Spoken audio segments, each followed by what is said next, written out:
Nagluluto po tayo ng pork steak. Binabad po muna natin sa toyo at kalamansi ng 1 oras bago pipirituhin natin ng half cook.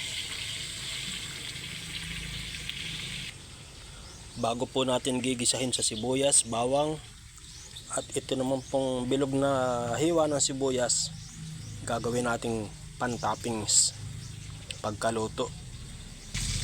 Ganun lang din naman po ang proseso Magigisa ng bawang, sibuyas bago natin ilalagay ang pork chop na ating pinirito. Ayan, 2, 3. Ibuhos na natin ang pinagbabaran.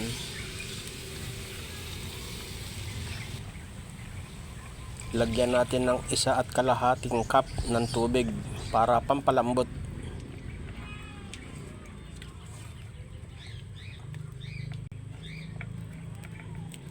Pakukuluin natin hanggang sa lumambot at matuyo ang sabaw.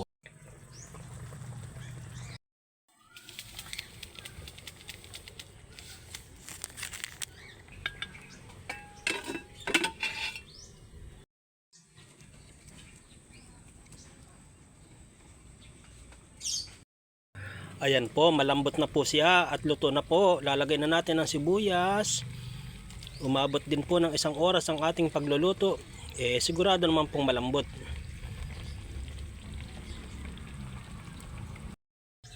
Finish na po ang ating pork chop steak. Lalagyan pa natin ng ping ping ping ping.